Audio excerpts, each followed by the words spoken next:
Hi, I'm Leanne Roberts, and this is How I DJ.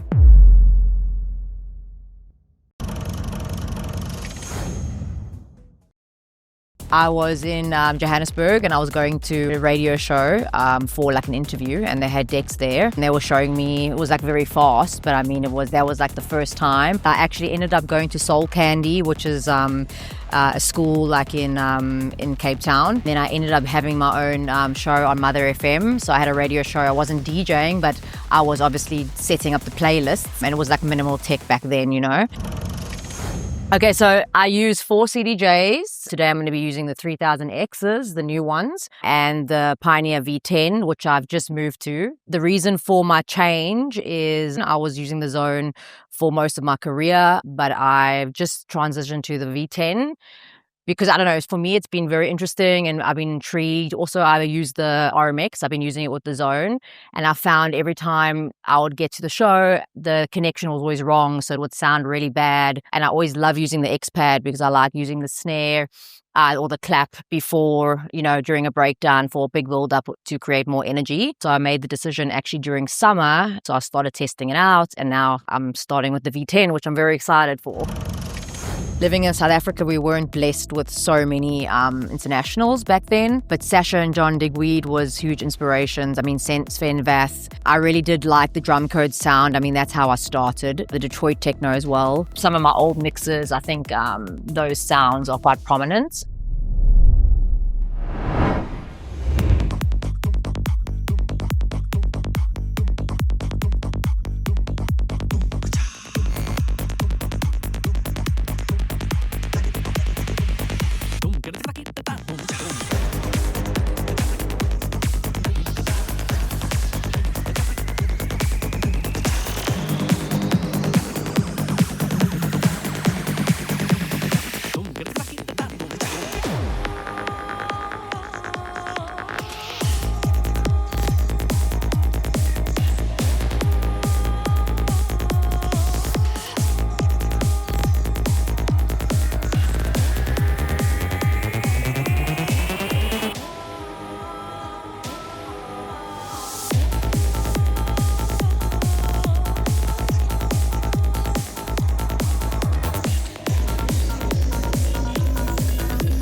I like to use hot cues in most of my mixes and most of my tracks because I like to jump to certain parts of the song. In this track specifically, it has the beautiful Nightmare melody coming before, whereas everywhere else in the track, it doesn't come through again. And I feel like that is a perfect element that I think will get the crowd going. But in most cases, I use hot cues to jump to different parts of the track, wherever I want to be, where I think maybe to keep the energy going so it's not too flat. But I also like to use it for looping. I like to use it also now we're using the V10. I like to have a loop with an effect, and I use that as well. The first track that was playing on the E hot cue is a beautiful like atmospheric vocal, which I think fits perfectly with this track.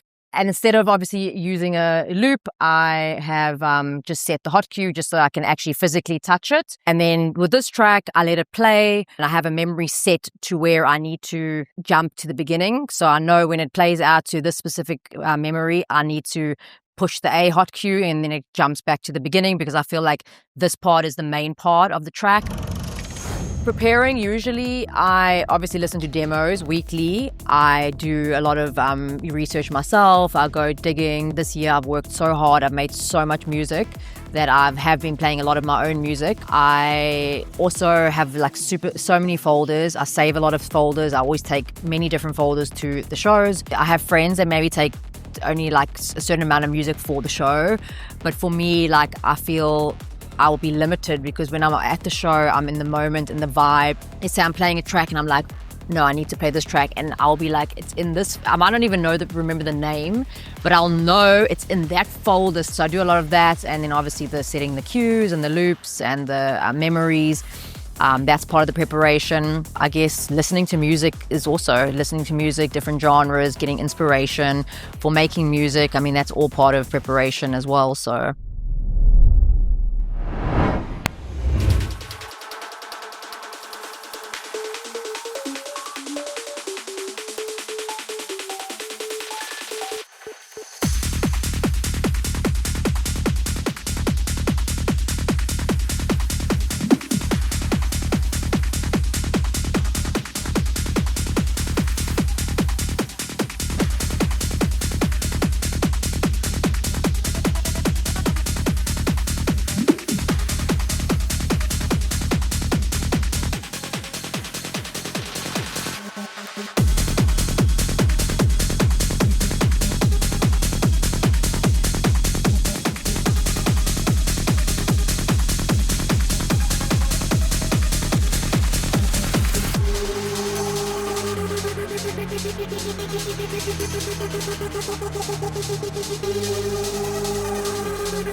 I like to use a breakdown.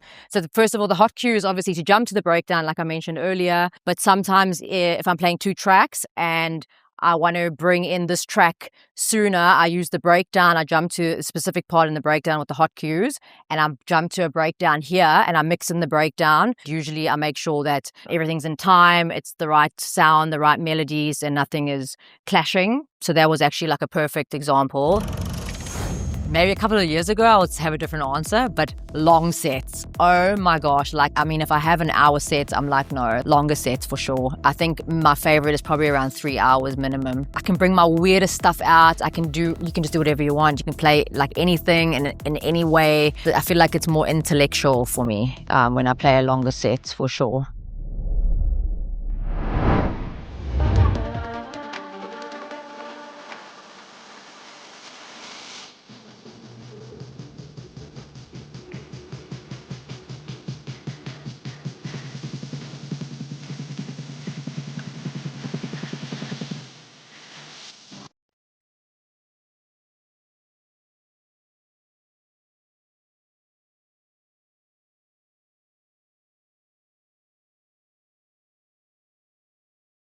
I like using the snare roll. Sometimes I even do a little wiggle, but I like using that to create extra energy. You can turn the pitch, you can go higher. Usually just before the drop, you can bring it a bit higher. It creates a lot of energy, and very important, the volume. I always have it like this because to avoid any mistakes or any overpowering.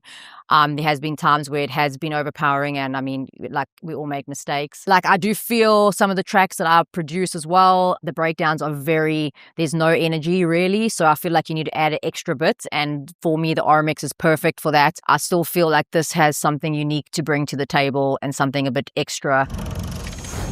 Personally, I would say always be true to you. The problem is when you follow trend, you lose yourself and you lose your sound. When you're in a scene like this, which can be quite scary and daunting and hurtful, and all these remarks and people saying this, I mean, just got to keep your head up high and really just do you and do your magic. That will set you apart from the rest for sure.